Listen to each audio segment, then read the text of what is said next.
Good morning, everyone. Good evening, good afternoon, wherever you are, and welcome to this week's Weekly Energy Boost. My name is lLght, and I am here again with Erin Featherston, who is a designer extraordinaire and longtime student of Kabbalah. And Erin is here again, if you didn't hear last week's episode, because this week's energy, it's one of the only times in the writings of the Kabbalists that we get an examination and a breakdown of clothing. And this has been a highly requested topic over the years, and we never found a way to work it into our conversation without throwing in little bits and pieces. But today we're going to talk about the spiritual and energetic value behind the clothing that we wear, or that we don't wear, for that matter. And so Erin is here to share with us her insight and experience in the combining of the two worlds of fashion and spirituality. And I will chime in with my, in this book it says, every so often. So thank you, Erin, for being here and for sharing with us again. I actually am personally interested in hearing how you got into, I know your design career started with fashion and then made its way into homes and interior design. Can you share a little bit about your journey with us? Sure. I was drawn to fashion from a very early age. I was really always into I was a super creative child. I was very much into performing arts and drama. And for me, the clothes, it was always like the thing that just would crystallize that character or whatever it was. Clothes were very important to me. Can I stop you one second? I forgot to do the intro. Can I do the intro real quick, and I'll ask you again real quick, and then otherwise I just realized it'll never flow. Okay. Okay, so before I turn to Erin and ask her to share her thing, right? Okay. Weekly Energy Boost is a 7-day spiritual weather forecast where we provide our listeners with the most powerful and practical tools to navigate the coming 7 days. We do that by gleaning through the wisdom of Kabbalah and sharing wisdom, tools, and our experiences to provide the most practical insights to help you both prepare for what's coming this week and also invite what you might not realize is available to you. And inevitably, those lessons can be used, those tools can be used any day of the week, any week of the year. And that's why Erin is here to share with us both her experience and her expertise. And I hope to be able to chime in with some wisdom and expertise as well. So Erin, maybe you can start by sharing with us a little bit about how you even entered the design world. I know it started with fashion and led its way down other paths, but how did it come to you? Yes. Well, it's quite a story. I always had a love of clothing. As a child, I was very creative. I was into performing arts. And to me, it always crystallized with the costume. The clothes always had to be right. And I think I understood at an early age how transformative clothing can be. I grew up in the San Francisco Bay Area, and there wasn't much of a fashion industry presence there. So the idea of fashion to me was pretty abstract. I just knew I really loved clothes. So as soon as I was a college student, I would use every summer, every opportunity to get closer to that industry. My first internship was at Elle magazine, understanding what a magazine does. Then I did various other internships at showrooms, PR offices. I was a fit model, and I got this insight into what is fashion. And by the time I was done with college, I was very clear, I understand how I want to participate. I want to be a designer. So when I graduated UC Berkeley, I went to Parsons in Paris to do a fashion design program that was designed for people like me who had already gotten their BA. So it was a special program. And I remember the day that I got there, I said to the headmistress, I won't be here for long. I'm going to be starting my own line soon. And she really gave me a look like, sure you will. But sure enough, I put on my first runway show in Paris at age 24. With a collection of 30 pieces that I had made basically with my own two hands and the help of a seamstress that had worked with me there. And I launched my women's wear collection, which was called Erin Featherston, which was active from 2005 all the way until 2018. At which time I sort of pivoted towards interiors. So in all of those years of having my own line, which I was able to do a lot of special projects along the way. In 2007, Target invited me to collaborate with them. And this was sort of at the beginning of the concept of high-low collaborations between design talent and big retailers like a Target or an H&M, for example. So I got to translate my design to a lot of different price points. I started out in sort of a young designer realm, but got to do a lot of working with Target. We did everything under $100. And then ultimately I launched a contemporary line. So I got to kind of work at every price point, which was really fun for me as well. And yeah, I don't know. I was in Paris at the beginning of my career and moved to New York and was there for about a decade, where I built my company and showed in New York Fashion Week, having runway shows there every year for every season for over a decade. That's amazing. I think I don't know how much we think about the clothing that we wear. I mean, some people more than others, I think, are drawn to certain styles or certain designers, certain fabrics, but there's so much metaphysically that's taking place. And I love that we have the opportunity to talk about that, right? We've shared in different episodes, not specifically related to clothing, that everything in the world has a spark of light in it. And maybe it's easy to recognize how a puppy or an apple might have light in it because it's a living thing. But Kabbalah teaches that even, the clothing that we wear, the table that I'm touching right now, my phone, this pen, everything has a spark of light in it. It couldn't exist. It couldn't express itself physically if it didn't have a spiritual root. And we've talked before about how, if I go to a store and I pick out a top, I think I've picked it out, but it's really picked me out. It's really been looking for me to be the person that elevates the spark inside of it. And that's why sometimes, you have a piece of clothing and it gets a hole in it, and it's a hole that you can't repair. You've got to toss it. And then, that spark has been elevated, right? You can say the same thing about a couch that breaks down or gets ripped, or, anything that can no longer serve its purpose. We know that spark has been released. I don't know if you've ever been in a restaurant and like a glass breaks and everybody cheers. Maybe it's reminiscent of a wedding or a Greek party or something. But what's really happening is that the spark in that plate or that glass is being elevated. And part of our purpose as human beings is to elevate sparks in the world around us. So there's that one idea that we think we're choosing clothing. I think it's also funny because a lot of people order things online, so they're not actually coming into physical contact with what they're wearing before they wear it. I am guilty of that, definitely.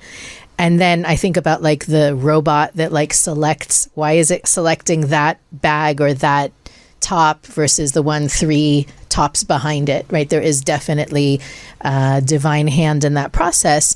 But then you also have the idea that, and maybe we talk about this at least once a month for sure, about how important our environment is.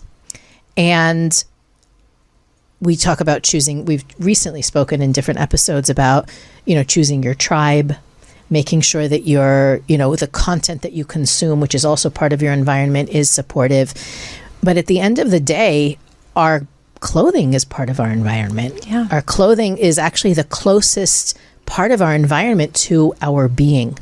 And it speaks a lot about who we are and what we do. There's a famous section in the Zohar that says we shouldn't, a person, if you look at a person who's wearing really nice clothes and assume they're a really nice person, you're an idiot, because it's only their clothing. You have to look beneath the clothing. In the same way, the body is referred to as the clothing of the soul.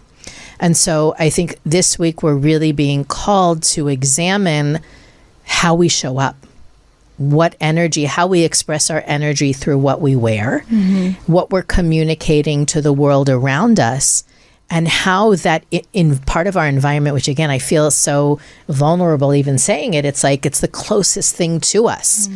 And how mindless we can be about what we wear. Just I'm going to throw something on or wear something that's holy or stained or whatever. And it's a choice you make every day. Yeah, I think that to even the opportunity to bring more mindfulness to people about how we choose what we wear and how what we wear is an expression of who we are is really important. Yeah, absolutely. So when it comes to your, I mean, I know that you've sort of moved into the interior realm, I guess you can call it, but you're still, I mean, you just worked on something with anthropology. How did that speak to this idea of expressing your essence? Well, yes, I just did a collaboration with Anthropology. I designed a complete home collection for them, which was so much fun because having had a long career of fashion design, which is essentially product design, it was really fun to take my product design skills and apply them towards furniture and items in home. Whereas when you're just an interior designer, you're usually pulling together things other that already pieces, exist. right. So it's a little bit different. So when they asked me to do that, I was like, oh my goodness, this is an existential design exercise for me. Like if I only get to make one couch for Anthropology, who am I in a couch? You know, so I was really asking myself existential questions. And it was bringing so much joy to my heart because I love design. I love creating clothing. And at the end of the home collection, they said, we need to have you do a fashion capsule to go along with this. Like, you're a fashion designer. And for all of the years that I had my line, I sold a lot of my clothing at Anthropology. So they had a great memory of my clothing brand. So being invited to make some clothes just totally brought so much joy into my heart and just, you know, gave me the opportunity to make a few things that I'd been wanting in my mind. I think, you know, that is always where I started my design process was, you know, what do I want to wear and what can I not find to wear out there? And that's what, it was always very personal to me. I think that that's something that is on more minds these days is who made my clothing? Where does it come from? Where do the materials come from? Yeah. What are the conditions in which it's being made? Yeah. And that's really the root of where this conversation is. The Kabbalists talk about the energy of different fabrics. Yeah. We were talking about that earlier, that fabrics like linen and wool have a higher frequency, a higher vibration. There's also certain colors. I've taught classes before where you know, in the same way that you look at the spectrum of colors, that there's colors that absorb light and colors that reflect light. And that the more reflective the colors we are, meaning that's a representation of our energy. Talking from somebody, I wear mostly dark colors. And I had a feng shui reading with Annette years ago, and she told me, you know, these are the colors you should wear. And it did, for whatever reason, it does work with my energy per se, specifically. But thinking in terms of what colors or what fabrics you feel comfortable in, how does that translate? You know, if I'm looking to change my image or,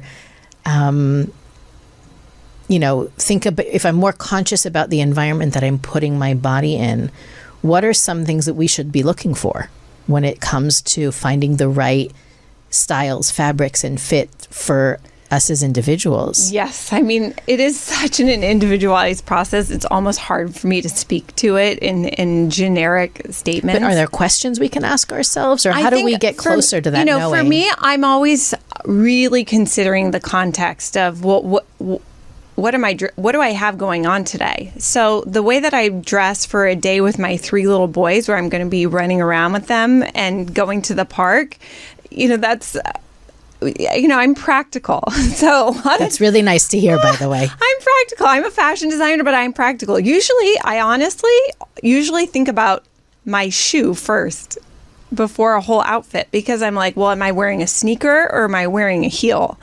And because to me, your choice of footwear has got to be very pragmatic. You Absolutely. need to consider like what your day entails. If you're going to be walking all day long and it's freezing cold and you're in New York City, like you need to kind of build a look that's going to work with a boot. Right. And it's funny because, feet and shoes, they're connected to what we call malchut, which is literally the manifestation, the expression. So starting from there is actually a great place to start. Oh, that's good. That's usually where I start. But it's also great spiritual advice because it really is like boots on the ground. How are you going to be touching the ground today? That from the ground up is something that you can create. I think about it a lot. And even if I'm going to more of an evening event or social, I mean, I have many years of wearing high heels under my belt, but I'm finding as I'm getting older, I just am having a harder time wearing high heels. And I noticed that even though I think it looks great, I think about, well, what's my energy going to be like when I'm in conversation with someone and I'm secretly thinking, I got to get out of these shoes. You're having a conversation and you're just in pain versus am I going to be able to be more present, more fun, more myself if I'm not in pain while I'm sitting there having a conversation? Well, so as I'm getting older and wiser, I'm also becoming more pragmatic. Right. But I think that there's always a way to blend form and function in a way that's going to be stylish and beautiful. That to me begs the conversation around why we wear clothing. I mean, obviously we wear clothing so that we're not naked or cold, and that we can talk about the evolution of that at some point as well. But the truth of the matter is that if we're honest, and I'm all for honesty and uncomfortable conversations, but a lot of the reason we wear what we wear or we don't wear what we don't wear has to do with not only what we're attracted to, but what we want to attract. We say don't judge a book by its cover, yet at the same time, we know, if we're honest, people are judging our cover and we are judging other people's covers, even if it's not conscious, right? If somebody... I just remember this one situation where at the Kabbalah Centre years ago, where someone came to a class or an event and was definitely dressed in a way that was concerning. Yeah. We were worried for both the person's health and everybody around them. And it ended up that it was like this very famous artist that we didn't know by face, but it was somebody that was just their style of layers and splotches, and it just looked very almost unclean, right? But that was their style, right? So the reality is what we wear either attracts or repels people and energy, more importantly perhaps for this conversation. And at the same time, I believe, I guess I could be wrong, and I'd be open to hear from people that disagree, but we want to dress in a way that's respectful. Yeah. And when I say respectful, I don't mean, if you're going to church, wear a high-necked blouse. I mean that dressing in a way that others will respect, that commands respect, not in a aggressive way, but just that people will not look down on us, for example. But Kabbalah talks about this idea that there's two kinds of respect. There's respect that feeds the ego, right? The need for respect, approval, recognition, acknowledgement. But there's also the kind of respect that allows me to be able to influence others. And so my mind goes back to that story of that guy. I guess as a civilian, he wasn't interested in influencing people, maybe with the way he created his art. That was, how he exerted his influence.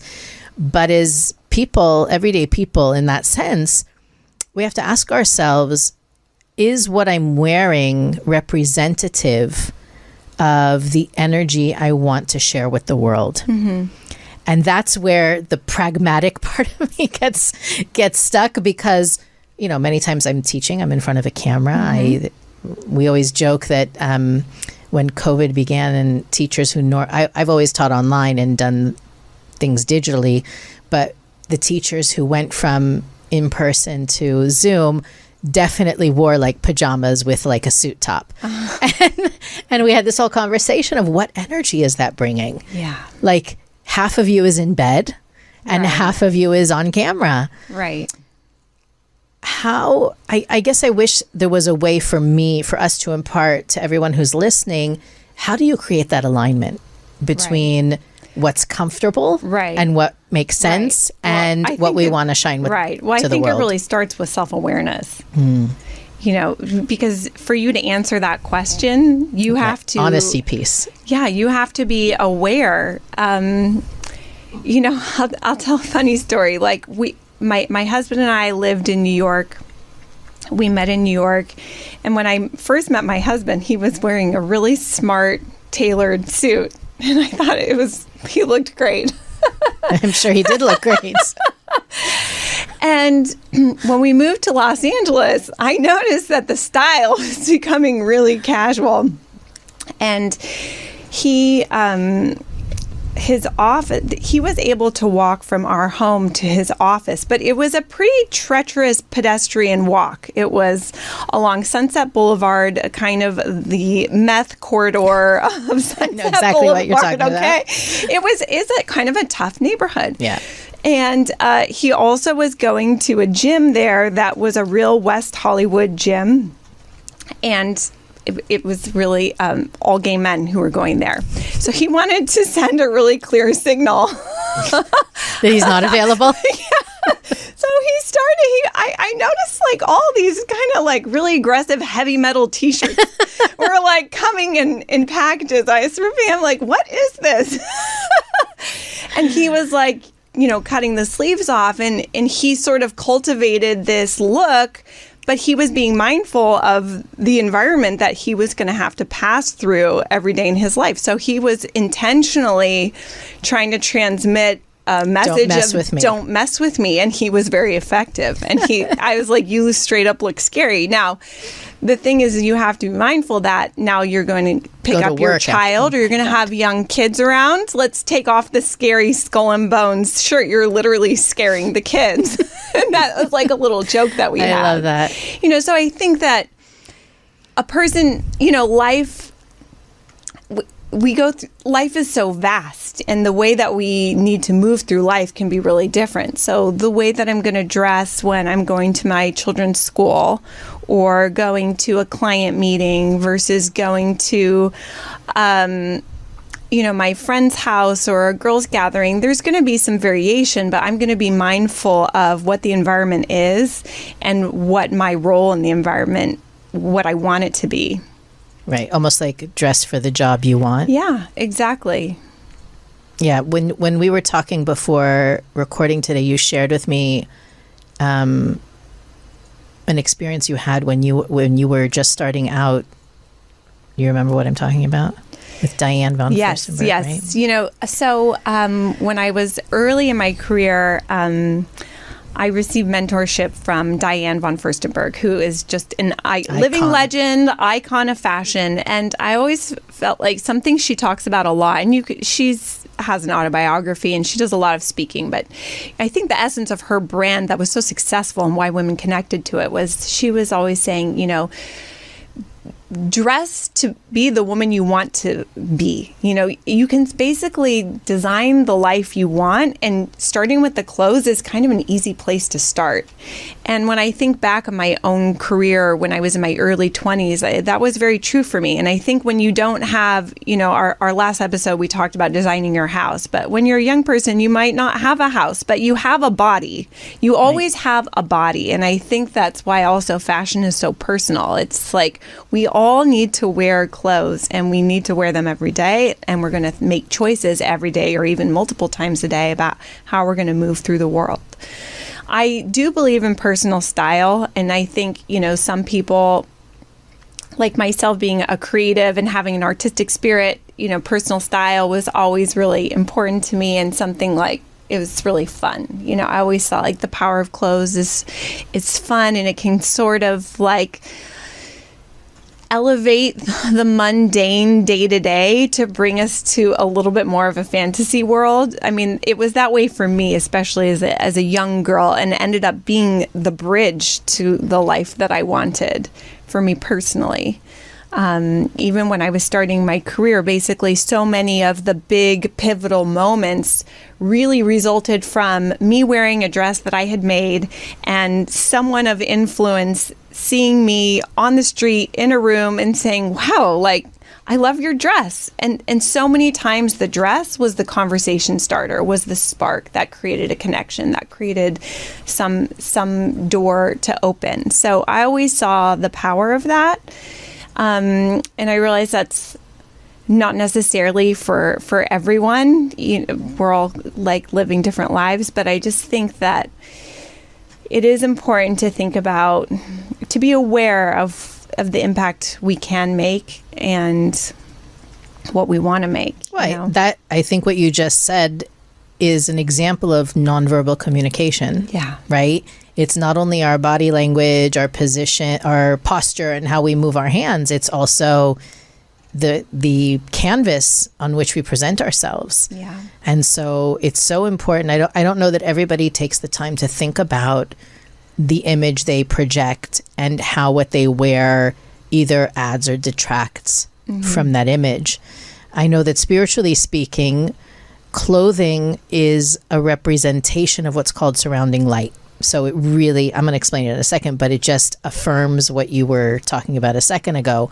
And we've talked, this is a concept that's not new to people who've been listening for a long time, but for those of you that are newer to the podcast, surrounding light is the potential, our spiritual potential, even some Kabbalists refer to it as the light we have yet to reveal, the light that's outside of our comfort zone, the version of us that sits outside of our comfort zone. And we also have inner light, which is the light we've already revealed, or that's within our comfort zone, or the level that we're at. And part of being a human being on planet Earth is growing our inner light to incorporate our surrounding light. It's like expanding. You can almost imagine like your aura takes up so many inches and you want to expand that bubble. And our clothing is a part of that. And that's why, Kabbalistically speaking, the fabrics and the colors and the combinations are valuable information, because we're either shrinking ourselves or expanding ourselves. And we're asked this week to check in and see, is the way we dress shrinking us or growing us? Mm-hmm. Is it expansive or is it limiting? Mm-hmm. And maybe it's not in everybody's budget to now toss out everything and start fresh, the same way it's not in everybody's budget to refurnish your entire home. But that idea that the misalignment between the package and the container can often result in personal conflict. That to me was a stunning understanding that, you know, I may be experiencing challenges because my personal possessions are not in alignment with my energy, whether it's my, a chair in my house or my favorite coat. And I'm wearing the same winter coat for, 15 years or so. I love her. She's beautiful. But the question is she still in alignment with my energy, who I am today? Mm-hmm. And honestly, if I'm being honest, I'm not sure. Yeah. It's very 15 years ago. Yeah. So this conversation is timed so well for me personally. I can only imagine it's timed well for everybody who's listening as well. I think that we would be remiss if we didn't talk about fashion and modesty. Yeah. Because I think that that's something, it may push some buttons, but we try not to shy away from that here. But I know, growing up, I can say for me personally, as a very young person, I don't know that I had the mindset of what's less is more. And these are Kabbalistic concepts that, as studying Kabbalah, you realize that actually, in order to reveal something, it has to be concealed, which is very much another way to describe the concept of dressing modestly, but also that the blessings that we wish to grow, we should conceal them. I can hear David saying it just 2 weeks or 3 weeks ago, the episode we did. It's really, as long as possible to conceal the things that we... Prosper in private. Prosper in private. That's exactly the words he used. Prosper in private as long as you can. And obviously sometimes you do need to share what's going on, sometimes for the sake of the company or, whatever's going on. But as long as it's possible and it makes sense to prosper in privacy. And I feel like the modesty conversation is exactly about that. Yeah. I mean, it's very nuanced because, of course, you could look, there are codes of modesty out there that are very rigid, rule-oriented. Right. And, I'm not so sure about all of those. I think it's more about a spirit or a consciousness or like that's what I'm saying. A modest essence. That energy of modesty. I mean, there's a million flavors of personal style out there. And even just speaking as a fashion designer, there's always a million different trends and different brands and designers stand for different things. Personally, I always was just a fan of beauty. And, sometimes beauty is really not trendy. It's actually uncool, or it's better to be edgy or interesting or alternative. Maybe I'm boring. I always was into beauty and, I just personally like things that have a feminine essence. So that came to me easily. And I always just feel more comfortable being more covered. That I don't know. And the more I've learned about spirituality, the more I was like, I'm actually naturally modest. But I think that it's in alignment with the Creator to align with beauty. And I think that, even a gorgeous supermodel can wake up and she can lean into beauty or not. You can, it's not about what exactly you have or what you look like. I think it's really like a mentality. Like everyone's got something to work with. So it's like, are you going to work with it, or which way are you going to go towards? Or are you going to neglect it or not care about it or diminish it for some reason? And I think that, it's very nuanced. It's hard to put your finger on it, but I think, it's positive to aspire to be aligned with the light of the Creator, to go towards beauty in a way that is aligned with the Creator and isn't, unfortunately in our culture, I see so often beauty being weaponized, especially in women, showing what they have to make someone else feel bad, or maybe that's not their intention, but that is often the result of, if you're looking at, we're just such a physique focused culture. And so you never want your beauty to, I wish people would consider you don't want to make someone else feel bad. I don't know. Maybe you can put into better words for me. No, for me, it's more about, like you said, a spirit or an energy. Sometimes I see someone who's dressed very provocatively and I want to ask them, why? Mm-hmm. Not from a, how dare you point of view, but from a, what's behind it? Like a curiosity of why this versus that? Like how does that thought process look?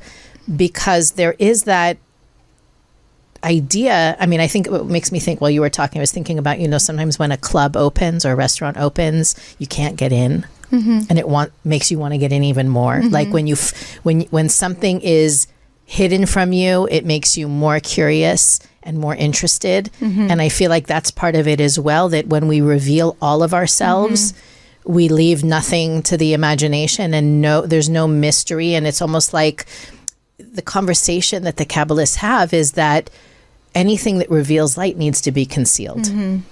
When we expose ourselves more than what's needed, or more than what's, I don't know what the right word is, appropriate in a given situation, it's almost like we're devaluing what's inside the package. Yeah.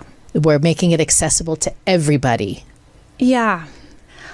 Yes, I agree with you, and I do so with also mindfulness of I don't know, we just live in such I see on Instagram, like all the fitness babes of Instagram. Right. And I get it. Like they work very hard for that physique and they want to show it. And in many ways, it's like a sign. It could be so motivating. It's like a sign of health, self-discipline. Like, what they have to do to achieve that is like really amazing and inspiring.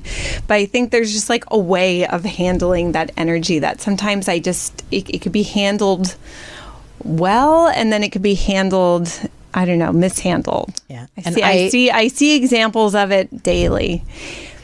I think it's a good exercise for anybody who's triggered by what we're talking about. No, really, I'm thinking in terms of, right, this is non-judgmental, this is not good or bad, better or worse, but I challenge anybody who I actually remember someone writing to me on Instagram about, they feel really comfortable wearing little clothing, and that's fine. And it is fine. I don't want to make it sound like it's not fine. But I have challenged people before who might be dressing that way for the wrong reason. I challenge them to wear to dress more modestly, like making sure, let's say, I don't know, the truth is I've said sweatpants, but to wear sweats for like 2 weeks straight and to see how they feel.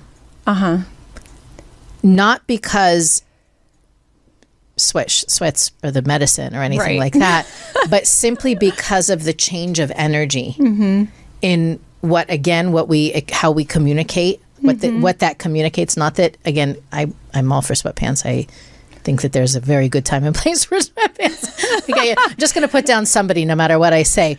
But the point is to be more concealed. How does concealing more of your body change your energy? Yeah, not that I wrote the book on it. And I personally think you can be concealed and it can be very beautiful and very sexy. Stylish and very alluring. And, you can do it not the sweatpants route. Right, too. no, I use that as an example. You can totally do it like the high fashion route as well. That's actually what I've noticed in the last, 5 years. If you look at the red carpet at the Oscars, the Emmy, whatever major, where you see a large group of people on camera, they are wearing long dresses with long sleeves, and it's really, they're stunning. They're not any less stunning than It's true. I would agree with you that the, modest fashion it's actually become like a drop-down menu item on a lot of major e-commerce sites. Like Net-a-Porter, it has a section. If you go to dresses, there's modest dresses. Wow. If you go to Shopbop, modest dresses is a section on there. So I think it's like a growing area, which I think is great. But even if to me, it's not about necessarily like what is the length. It's just the spirit of it. That's what I meant. The why behind what you're doing is a really important part of the process. I had an interesting experience in my fashion career. I was invited to Dubai. There was a boutique that had opened there, and they were carrying my line along with a few other young American designers, and they invited us all as their guests to come to Dubai and have an experience and meet their customer. So I had never been there before. I didn't know what to expect. And the first night we went to the store itself and we met all of their customers. It was only women, and they were all wearing abayas, so quite covered. But they were so stylish. Like, they just had so much style. So I was like, that's really interesting. And the next night they had us for another reception at their home. And since it was in a home, in a true private residence, again, it was all women. Once they took the abayas off, the fashion was beyond. Like, I was blown away. I was like, this is blowing away American Vogue. Just so good. Such a high taste level. Not only beautiful, tasteful, but I thought, wow, this is so interesting because I'm seeing fashion in a space where there is no consideration for the male gaze. So this was women dressing for women because they knew there would be no men there. And no men would ever see what's under there. The abaya is over it until they get to the party. And that was just so fun. I really had like one of the best times there because I felt like, oh my gosh, everyone here is just really celebrating fashion and who they are, what they think is beautiful. Look at this. Isn't this fun? No one was trying to sort of like one up each other. It was just this really beautiful experience. And I thought that was so interesting how, I think American, even just comparing, having lived in Europe and in the United States, like fashion is so different. And I think it is very much women's fashion anyhow. There is an influence from male gaze perspective, you know, who are you dressing for and how that influences. So that's a great question. How it comes together. How would you dress if no one was looking? And the truth is probably most of us would stay in pajamas if nobody was looking. And how good would that feel? And how alignment would that be? I mean, see, I don't actually feel great if I'm wearing pajamas all day. I mean, I agree with you. There's a time and place, but I feel like if I'm just wearing pajamas all day, I feel like I'm not like graduating into like action, production, creation. Like it feels a little too, I don't know. No, I feel like much better when I'm really dressed. But that's individual. But I think it's unique. It's unique. You know, like if no one was looking, I would just be wearing fanciful, like printed chiffon kimonos all around my house because that's just what I like. I'm glad we had this conversation because I think it's going to make a lot of us, as it's making me right now, question why I'm wearing what I'm wearing. You know, why do I prefer pajamas over any other outerwear? I have great pajamas to that point. But really the fact that we communicate with our clothing is such an important fact that I think a lot of us either are ignoring or denying or, you know, it's too complicated but at the same time, if we would embrace that as a tool of expressing our energy, how different would we look? How would we show up differently? Yeah. And I'm excited for everyone to wrestle with that today. So thank you, Erin, for being here. Thank you for having me. Thank you, everyone, for listening. As always, we want to hear from you. You can visit weeklyenergyboost.com to send us a message, to look into our archives, and to read about all the things that we think are important for our listeners to know.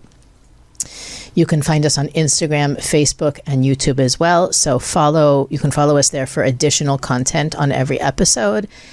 And you can also click the donate button and support our podcast, as well as like, rate, review, and most importantly, share. And we'll see you next week on the Weekly Energy Boost.